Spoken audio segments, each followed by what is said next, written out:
Bayangkan sebuah skenario yang tidak pernah kita inginkan. Indonesia diserang oleh negara lain. Pertanyaannya, seberapa lama kita bisa bertahan? Ini bukan soal ketakutan, tapi soal kesiapan. Karena di dunia yang terus berubah, konflik bisa terjadi kapan saja, baik karena politik, perebutan sumber daya, hingga provokasi militer. Indonesia adalah negara kepulauan terbesar di dunia, dengan posisi geografis yang sangat strategis, terletak di antara Samudra Hindia dan Pasifik. Tapi posisi strategis itu juga bisa menjadi kelemahan jika tidak dijaga dengan kekuatan militer yang memadai.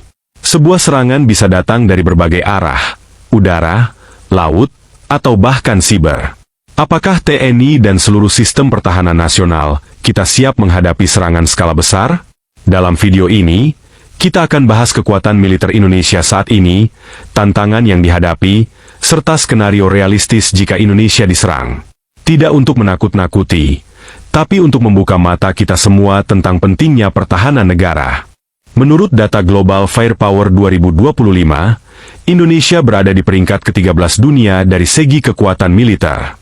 Jumlah personel aktif mencapai lebih dari 400.000 orang, ditambah lebih dari 400.000 personel cadangan. TNI terbagi menjadi 3 matra, TNI AD, AL, dan AU, yang masing-masing memiliki peran penting dalam menjaga kedaulatan wilayah.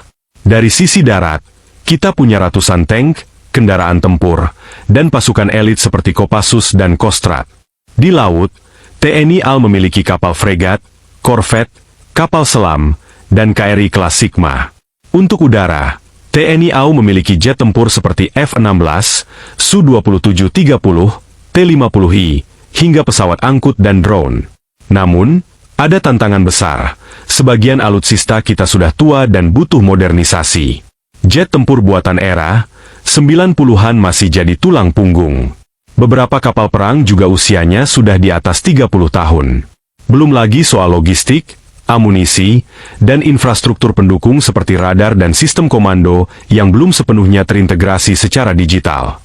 Artinya, meski kita punya jumlah yang besar, kesiapan operasionalnya masih belum maksimal untuk konflik skala penuh. Indonesia memiliki lebih dari 17.000 pulau yang tersebar dari Sabang sampai Merauke. Di satu sisi, ini menjadi keunggulan alami karena musuh akan kesulitan menyerang semua titik secara bersamaan. Tapi di sisi lain, hal ini justru menjadi mimpi buruk logistik jika tidak dikelola dengan baik. Pertahanan kita harus dibagi ke banyak titik. Pulau besar seperti Sumatera, Kalimantan, Jawa, Sulawesi, hingga Papua, semuanya harus dijaga. Jalur laut seperti Selat Malaka, Selat Sunda, dan Alki menjadi titik vital yang bisa dijadikan celah masuk oleh musuh. Sistem pertahanan udara kita juga belum merata. Misalnya, sistem rudal pertahanan seperti NASAMS baru tersedia di beberapa titik strategis seperti Jakarta dan Natuna. Di wilayah lain, masih minim. Komando Gabungan Wilayah Pertahanan memang sudah dibentuk, namun sistemnya belum seefektif negara maju seperti Jepang atau Korea Selatan. Jika musuh menyerang dengan kecepatan tinggi di beberapa titik secara bersamaan, Indonesia berpotensi kewalahan, bukan karena kurang semangat, tapi karena struktur pertahanannya belum benar-benar adaptif terhadap serangan cepat dan terkoordinasi. Lantas, jika terjadi serangan besar, katakanlah dari negara dengan kekuatan militer kelas atas, berapa lama Indonesia bisa bertahan? Jawabannya tergantung pada banyak faktor. Siapa penyerangnya, seberapa siap TNI, seberapa kuat diplomasi internasional kita, dan bagaimana respons rakyat.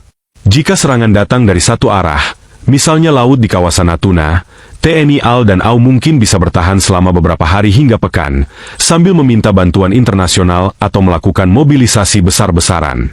Namun jika serangan multifront terjadi, udara, laut, dan darat secara bersamaan, Indonesia hanya bisa bertahan maksimal beberapa minggu tanpa bantuan eksternal.